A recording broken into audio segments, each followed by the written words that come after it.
155.3 pounds. He is also making his pro debut here tonight. From Lakewood, California, let's welcome Raja the Clone Jackson.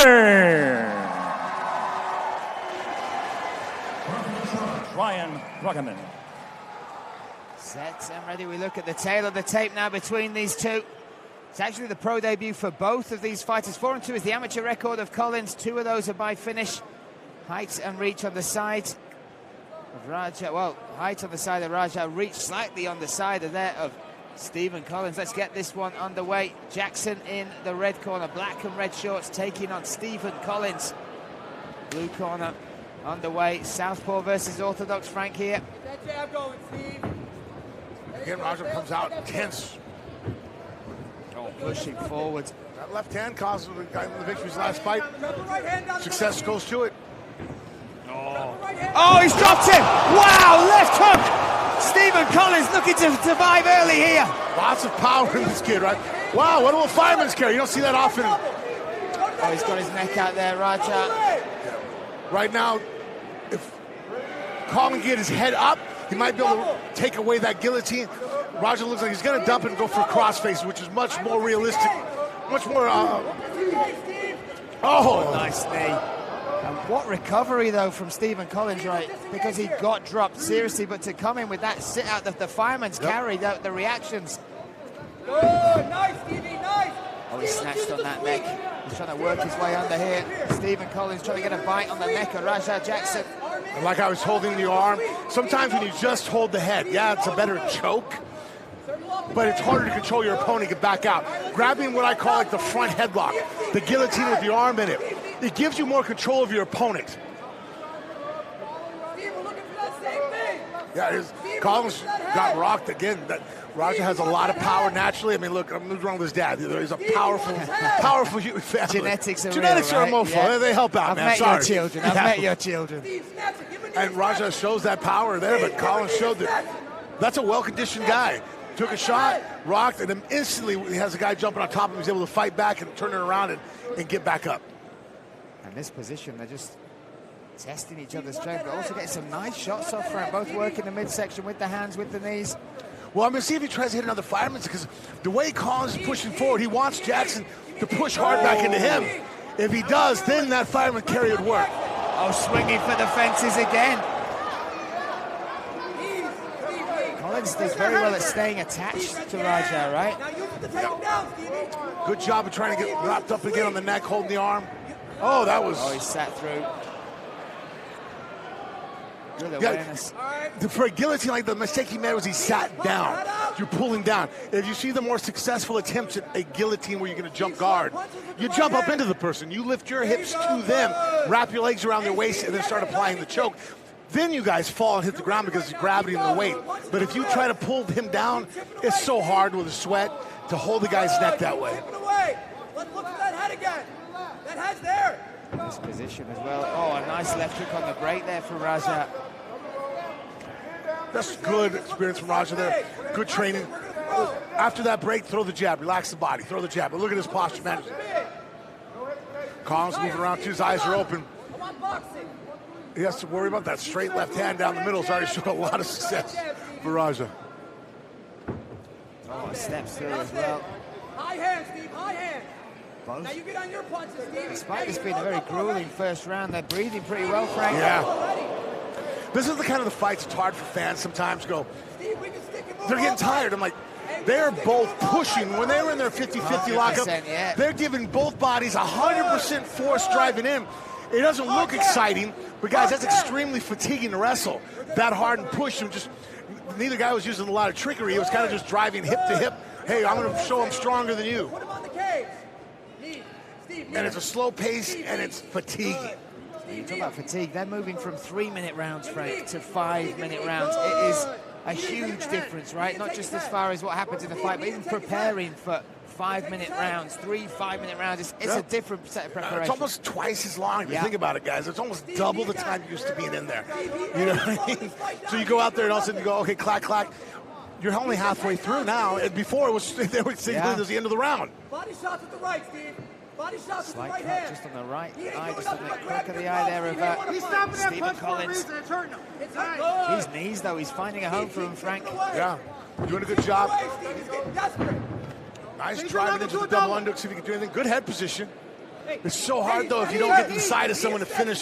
You see guys lock this up all the time, the body lock. Unless you get your hips in front of them and twist them down, basically, you can kind of block their hips with your hips against the cage and throw them over your hip. Or you got to get to the side of them, you know.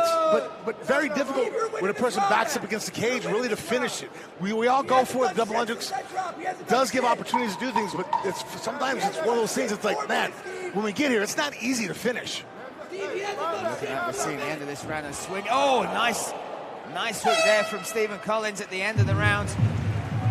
And Frank, let me jump you back to the start of round number 1. That big shot that Rajah Jackson connected and dropped Stephen Collins with. The powers of recovery, the fitness it must take from Stephen Collins to be able to absorb that shot, react and come back and then finish strong at the end of that round as well. Yeah, that's something that, there's things that you want as a coach. You never want it to happen to your fighter, but it's one of those things, once it does, you're happy, like, okay, now we know.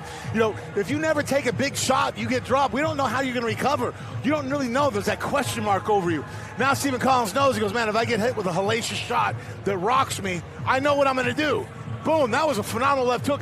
He was unconscious for a split second and recovered and came back and got up to his feet. Showed great heart and great fortitude. And here we see it again, the clinch work, the scrambles. A tenacious battle between these two, both looking to make and take their first steps into pro MMA with a victory. Round number 2, here we go. That's all. That's all he's got right now. He's tired. Look, he's breathing out his mouth. You can see that this side is in the corner for Stephen Collins. They think they can read Rajah. They think he's tired. And again, I think they might have thought that this Rajah felt, or the team thought this was a late notice fight for Stephen Collins. Collins said to me, I'm in the best shape I've been in a long time. Back-to-back camps, injury-free. He don't have shit for the left hand, Steve. Rajah, both guys actually. I mean, Collins showed that fireman's carry, which could be a weapon. I'm not a big fan of it in this sport because it puts you in a crucifix position. But at least it's a weapon to off-balance him. Right now, both guys are just driving hard. It's almost like a sumo wrestling match going on there, right? They're both driving hard into their hips, driving forward. Neither one's doing misdirection. Neither one's trying to twist the other guy off to make stuff easier. There we've seen a snap down from Collins, which there's a technique that can help. It's like, all right, we're driving in, he's driving in, let me take advantage of that off-balance movement. So then the guy can't drive in as hard. He has to watch his balance. Great knees for head. Knees as well. Collins. Wow, I don't know why he didn't go back to that. That was a great knee with the front headlock. Rajah Jackson ate it well. Yeah, any kind of misdirection pull either guy does right now, the other guy's going to fall flat on his face. They're both driving so hard. Rajah needs to stop giving up that front headlock. He's taking deep breaths right now. Deep breaths. How do you separate from this? Because you're kind of interlocked. Right? Look at him still talking to his corner as well, Stephen Collins. He's not even talking to his corner. He's talking to Rampage Jackson. Yeah, that's it. You got to be careful. There's showmanship during the fight, but there's also, you got to be distracted. At the end of the day, you could be the most charismatic, entertaining guy in the world, but if you're getting knocked out, it's hard to sell tickets. I'll jump back to that question. What's the key to separate from this? Because you kind of interlock each other.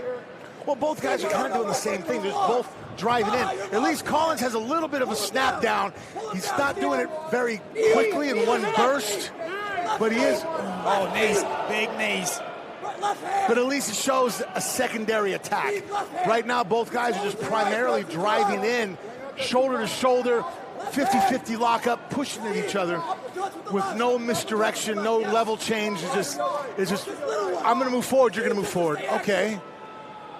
Just saw Collins look back at his corner. He's so dialed into them. Again, that goes to your conditioning. When you get tired, your body starts shutting things down. You almost get tunnel vision. Your blood and your brain, like people go, like, what's going on? And it's not that, you do the dumbest things sometimes because your blood is just not, you're not oxygenated enough in the brain. So for his ability to be able to look back, listen to his corner, and respond, and that's a very impressive. Oh, now taking the back. He's taking the back. Wow. Big moment here for Collins. He's trying to lock this up. Oh, he's got that on the Raja fighting that top hand, Frank. Oh, if Raja can get his chin under the knee, but right now, Stephen Collins here is the if he can lean forward and shake him off, and he needs to make sure, Stephen needs to make sure he doesn't go in front of the armpit. See how he's doing a decent job of staying back. Good wrist control. If he can put the arm on the side of the head. Oh, they're trying to feed that round. That's tight. And Roger now, by backing actually against Collins, against the cage, helps to alleviate some of the weight off of him holding him up. Oh. That could be under the chin. He's squeezing. Raja Jackson trying to feed that top hand. He's doing the right stuff, Frank. He is. He's fighting the top hand, getting out. Now he's trying to push the chin under. All he needs to do is add on shaking. If he were to lean like almost like headbutt the ground, drive his weight forward as he's pushing that elbow, he could shake Collins off of him. Right now, he's by staying back and up like that, he's actually helping Collins out. But great composure from Raja Jackson, right? Those are dangerous positions, pressure positions. He was right on the edge. Double. Steve, left hand. Right back to those knees. Steve, left hand. And that's fatiguing to have your neck being squeezed on there, but for both guys. And then Roger giving up that front headlock is just killing him in this fight. It's a right knee, Stevie. Good. Good, Stevie. Right knee. Right knee, Steve. This is definitely going to be what we call a gut check for both guys. Yeah, this is going deep. Yeah. This is going deep. Both guys are feeling pain right now that they've never felt before. This is conditioning. Now they separate the crowd here like that in Legacy Park. Final seconds of round number 2. Strong round for Stephen Collins, Frank. I think he evened up. I think whoever wins this third round is who's winning the fight. Oh, there we go. There we go. A little stare down at each other at the end. There we go. Oh. I never had it. For a minute, I thought they forgot maybe there's one more round. I'm like, hey, guys. No, they were just letting each other know we're still here. And let's look. Stephen Collins, a fantastic. I mean, he's the one doing something different, right? That snap down, and he works his way around to the back. He's showcased more weapons right now tonight. He's got a little bit more versatility. But then Raja Jackson as well. Raja has power, but we got to wonder how much power he still has. Very, and these are positions very fatiguing. That's killing his lower back. Taking those knees to the body, being snapped down into those front headlocks. Great spin behind there for Collins who took the back. This is very fatiguing for Raja to fight these things off. Even if they don't land, they're not winning the fight for Collins. They're scoring points, and they're draining the power from Raja Jackson, which is what his most dangerous attribute is. Third and final round here. Will it be the fairy tale debut for Quinton Rampage's son? Stephen Collins, he said, listen, I'm here to spoil the party. I know everybody will have their eyes across the cage. But it's all to play for now, Frank. 5 minutes now, 5 minutes to see who can make their victorious debut.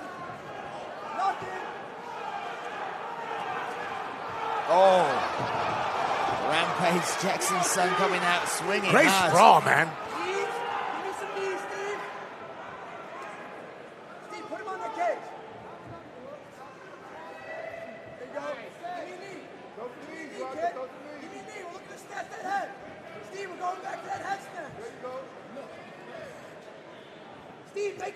Yep, leaning over at the waist. So Roger's probably going to snap down and get into a front headlock. You see Collins doing a good job. What he did is he pulls his hand out from the underhook and reaches right over the top. There he goes. And that, again, look, the knees to the head, it's fatiguing, and it's, as long as you don't give up the double leg. Now Raja Jackson got some space, 4 minutes. 4 minutes, 4 seconds to work here. Wow, that jab showed that Roger has some power. I'm wondering, like, he's been in some bad positions that are very fatiguing. He's been having Collins riding his head a lot in this fight, in that front headlock, having his back taken. Like, I'm wondering, how much power does he still have? Oh, he's still got power. He's still got power. Oh, yeah. You can tell just how much, because how keen Collins is to close that distance, to take that power away. Oh, a nice short elbow on the inside from Collins. Anytime you have a guy who's powerful, you don't want to give him space to generate power. Smother him. You either stay far enough away you can't get hit, or so close that he can't hit you hard. Steve, we'll hold him here all night. Again. Steve, we're gonna hold him here all night. Knees, keep on their knees. Collins doing a good job here of just keeping Raja Jackson against the cage. What's the keys for Raja to get out of this space here, Frank? Well, he needs to get some kind of frame in front of him. Right now, he's just a 50-50 lock. If he wants to create space, instead of locking up in the 50-50 with his shoulder, he can bring that hand and almost swim it down and create as a frame across the face. Create space. That'll give him the ability to throw punches where he's shown the most danger. It's almost like he's doing two things. He's locking up like a wrestler, but he wants to throw down like a boxer. It's like those are kind of contradicting each other, not making it very easy. Like, again, see how he brings his hand in, he's bringing his shoulder. Wrestling, yes, but if he brings his hand across the throat, he could do a frame. You see it Thai boxing all the time. That'll give him the space to maybe fire some shots, create some opportunities, because right now, shoulder to shoulder, and he keeps giving up those front headlocks. This has definitely been an area where Collins has shown much more success. Oh, and now they separate, though. 2 minutes, 15 seconds.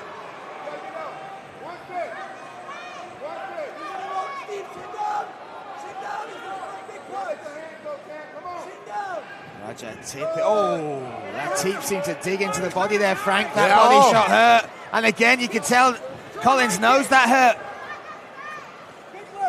Oh, big takedown as well. Oh, he's stepping him out. Wow. Big shots coming down. The referee's already on top of this one. Giving up his back once again. Raja's rolled out now, trying to get back to his feet. Wow. Again. Steve, again. Oh, and another one. Again. Steve, keep throwing it. Steve, keep throwing it. Take down. What great offense from Collins, man. Great versatility and just showing how well-rounded he is. I mean, he's got weapons from everywhere, from the clinch, throwing the strikes, changing levels, attacking with offense for grappling. Okay. Here again, the double. I mean, there he landed a phenomenal roundhouse to the body, right? Went back to it for a second time. A lot of guys would have went back to that well for a third time, and that's when all of a sudden you become predictable, maybe eat a bad shot. But instead, he goes, hey, let me be unpredictable. He took a double, and now he's definitely on the, this fight, as long as something crazy doesn't go on, he's won it. Raja Jackson did so well to get out of that mounted, the mount from Collins. But now he's got more pressure, 45 seconds. Back pressure that left knee. Yeah, he's flat on his back in the half guard position. Half a mount basically is what he's giving up. And because of that, Go to the front head.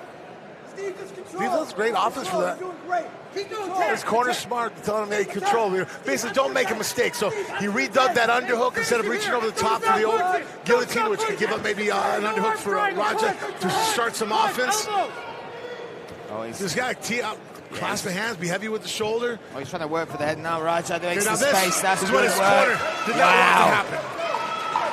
Stay away. Take a shot. Jackson moving forward. He knows he's chasing this fight. Oh, trying to make something happen. The final seconds. Here we go. There we have it. 3 rounds in the books. Listen, Raja Jackson showed some excellent heart. But good technique, good versatility. And a very happy man on top of the cage there, Frank. Yeah. He knew that this was on his party. He spoiled it. Now people are talking about him on Monday.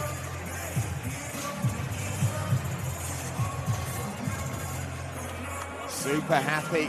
Stephen Collins, Raja Jackson going back to his corner. Now listen, there's that phrase, Frank, and it's one that people don't like to hear, especially when they might be coming off a loss, but win and learn, right?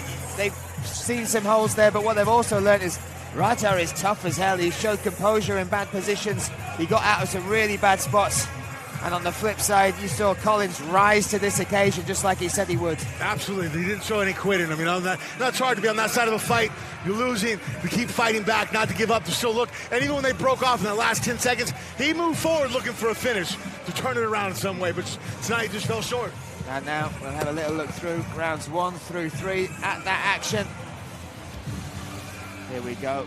Kicked off with this, a big left hook. Oh, there you go. That's the one that dropped him early in round 1. But look at the recovery, the awareness.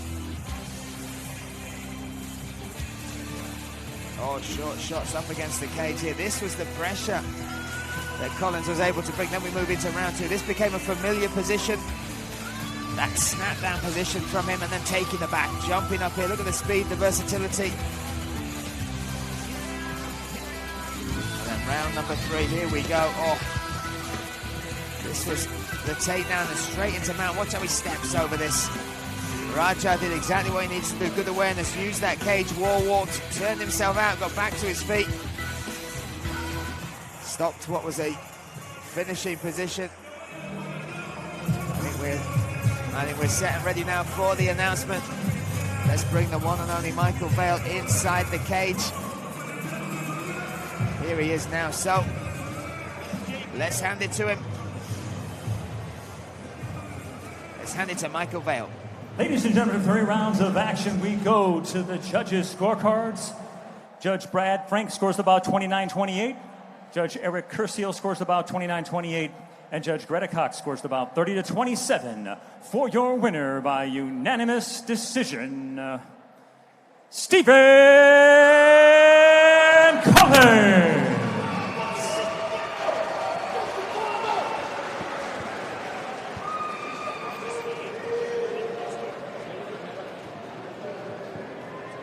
Stephen Collins victorious there, making his professional debut. Great job tonight. You showed a lot of versatility in there. How does it feel coming in here? You knew you were the underdog. You knew that everybody was looking at Raja, obviously who his father was. Did that add any pressure or give you motivation? Man, I had pressure the whole camp, bro. Like, it was times where I sat in my room and I broke down because I know it's going to be a tough fight, and I know I'm coming to a town where he's more popular than me. But I had to keep my mind focused, listen to my coaches, and just keep practicing every day, bro. Just keep practicing every day, and you're going to prove yourself over and over again that you're good enough. And obviously your cardio, this wasn't a fight you didn't have a 12-week camp. You took this fight on, 2 weeks' notice. How do you feel that your lifestyle attributes to that? So, actually, I had a fight on CFFC that fell out, and then the matchmakers contacted you guys, matchmakers, and made the match happen, and I just kept my camp going. Also, I got a guy at G2, my gym, named Jake. He been helping us run ever since my last 3 fights. We just been running and running and running. So I knew I was prepared to go all 3 rounds. Anybody want to thank?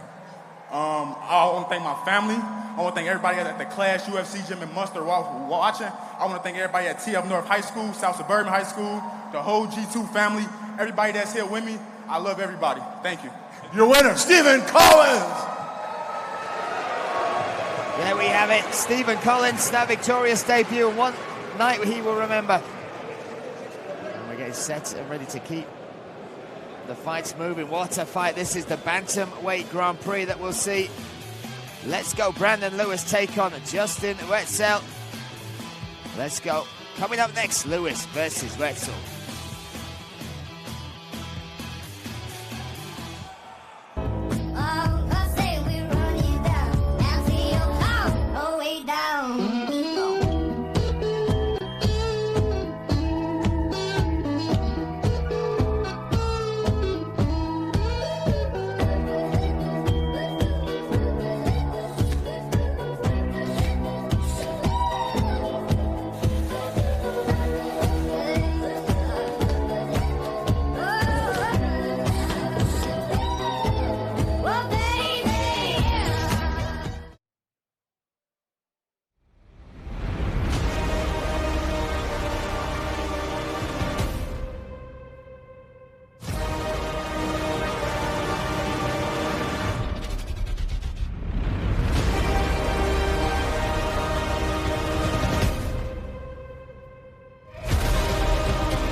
My name is Brandon Lewis. I'm fighting out of Tampa, Florida in the United States. I'm fighting Justin Wetzel at Ufl3. My thoughts on this guy is that I'm a way better martial artist than him. I'm a better fighter. I'm just going to go there and impose my will and do what I do best.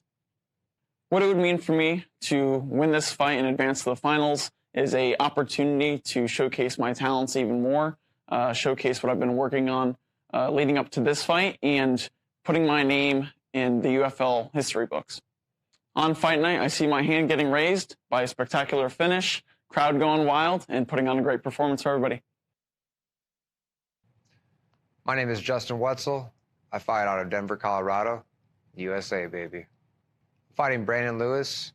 In this fight, I'm going to be stronger everywhere. I'm going to dominate in every aspect of the game, on the standing, on the ground, the wrestling, everything. When I win tonight, it's going to show my years of hard work and training and dedication have paid off. It's going to mean everything to move on to the finals and be the first UFL bantamweight champion. Violence, 15 minutes, putting a beat down on Brandon Lewis. Doesn't matter where it's at, whether it's on the feet, whether we're on the ground. It's going to be 15 minutes of me committing violence.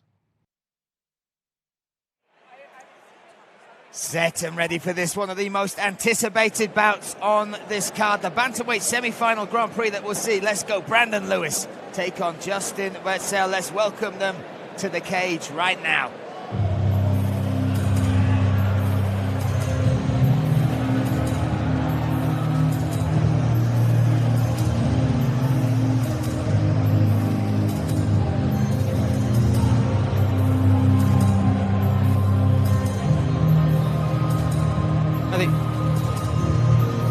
There we go, look at this, Justin Wetzel set and ready to make the walk to the UFL cage for a second time now. Frank, he impressed us so much at UFL 2. The performance he put on, the dominant victory over Renzo Martinez.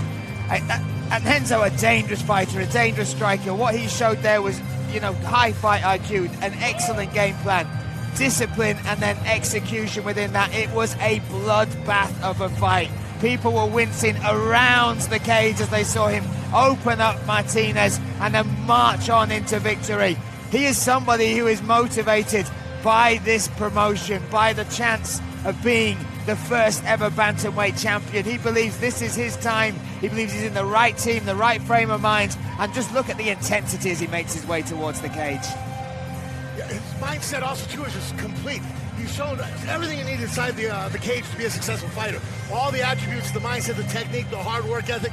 Also outside, though, he knows that I have to be a little different. I have to create an image that makes people want to pay attention to me. And that's something he really does bring. So I see very few guys that really have the full understanding of what it takes to have a career, from the hard work to the skill training, all the way to the sacrifices to actually, like, okay, and you gotta have a personality, and we gotta like you or dislike you. We gotta love you or hate you, but we gotta have a reason to watch you. That fight we saw at UFL 2, saw him bounce back from a KO loss, his first ever KO loss, and he sat with that for a long time. He was, you know, struggling with that loss, becoming mortal, being finished in that way. And he said that last fight against Martinez, yes, it was a bloodbath, yes, it was dominant, but he felt like he just had to get the victory. He said to me, outside of this fight, he said, I'm going to show you what I'm really about. He said, I feel loose, I feel free again, I feel like me. I've got that confidence back. And he says, against Brandon Lewis, a legitimate opponent in Brandon Lewis, that is where you're going to see the true Justin Wetzel. Yeah, Wetzel also too. It's sometimes confidence can be very good, but it is good, but you don't know what it's like to get knocked out or how you're going to perform until it happens. And it kind of takes away that invincibility you have on you. Sometimes you go out there in ignorance or just not knowing, you have a confidence that, oh, nothing's going to happen. Coming through that shows you a much stronger mindset. So Wetzel is inside the cage. Let's welcome his opponent, Brandon Lewis.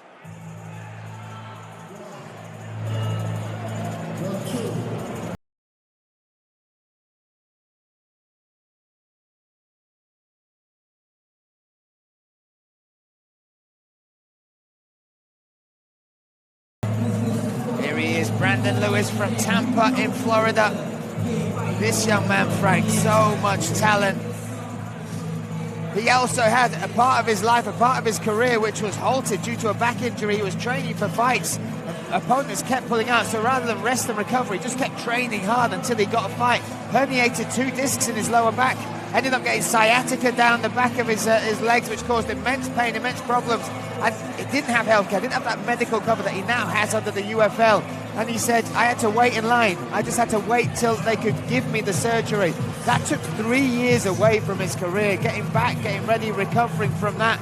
And he says, I'm glad it happened because now it's made me take this more seriously. Now rest and recovery, prehab and rehab is part of my program. And he says, I'm even more dangerous now than before because I'm hungry. I know what it's like to be on the outside, looking at my teammates fighting, looking at people progressing in the sport, in the division where you think you're dominant. And he thinks this promotion and this platform in particular is where he can really announce his name on the world stage.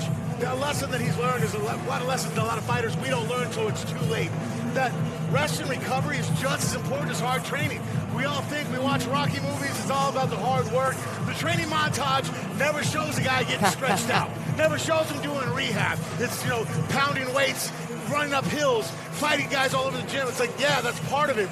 But if you don't rest, recover, and rehabilitate your body, you're not going to have a body left over. And he's experienced that. He's come through on the side of it. Much more mature fighter. And then hopefully we'll see the results tonight.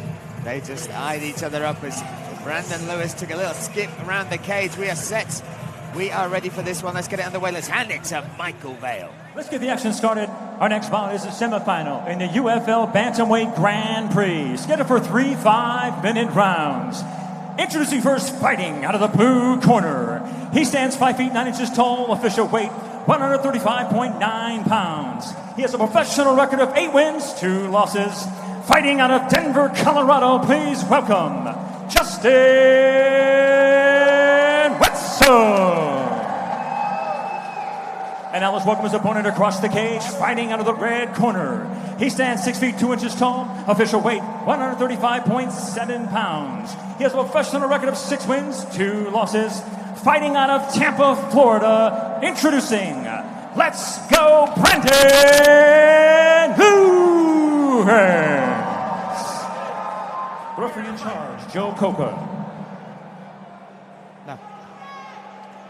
There we look at the tail of the tape between the two. Similar records, height and reach on the side of Wetzel. Brandon Lewis making his UFL debut at last, was scheduled to fight at UFL 2. Let's get this one underway. 3 5-minute rounds. This in the Bantamweight Grand Prix. Let's go. Brandon Lewis, black shorts. Oh, red corner, Justin Wetzel. Blue corner. Oh, big knees from Wetzel. Look at the thickness of the thighs of Brandon Lewis there. That's one thing I noticed. I was understanding, like, man, for cutting weight, this guy has so much muscle mass in his quads. Oh, and look at that, Wetzel trying to get hold of that neck. If he keeps the elbow down, it's a good threat. See how the elbow's down? Yes, yes. That's a threat. If that elbow starts pointing up, Brandon's going to be able to attack the legs and get to his hips.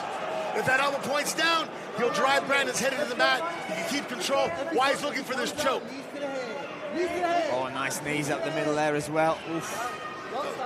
Great technique of both guys. Listen, this bantamweight bracket, there's so much eyes on it, Frank, because of the talent. Look how good these guys are. They are world class. We've got Amun Cosme versus Valodia Azavayan later on in the card. Yeah. Inching in. Oh, storming forward. It's a nice blitz there for Brendan. Let's be ready to counter that. You're good.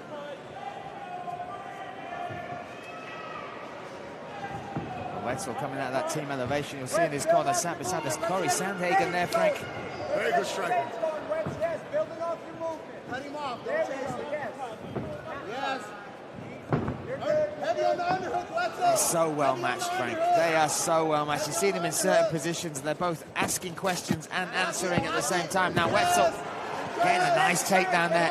That was a beautiful double. He was able to connect underneath the glutes right there. He pulled down. And that's actually an attack that might have caught Brendan by surprise. I got to be honest with you. I don't know if I'd have told Wetzel to go for a double on a guy with legs like that at first. But obviously, you know, was successful. Now he has a leg right here. If he can keep Lewis's hips from facing the mat, he'll be able to keep him down. He needs but Lewis did a good job of getting his hips facing the mat so he can get his knees under him standing up. So he's put his hand on the mat, create motion to stand up. But by doing that, he's got to make a choice. I'm going to put my weight on my hands to get my knees under me, get my hips back under me, but it takes my hands away from my neck. Oh, that's under the neck. That's under the neck. Justin Wetzel here trying to claim his spot in the finals December 16th against Brandon Lewis. Oh my goodness, that's deep. He's got it. Oh! First round finish for Justin Wetzel.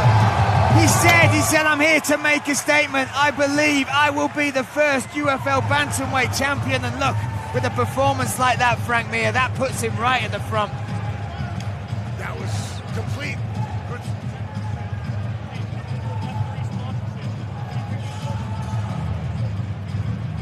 Frank, go on talking. How impressive was that? Okay, so many different riders with skill. Was excellent on his feet. That calf kick, if Brandon had to come up with an answer for it, that was going to be something that really take loose in the fight. Then the grappling aspects, snap down, the guillotines, use it to change. Then he hits him with a double, takes him down.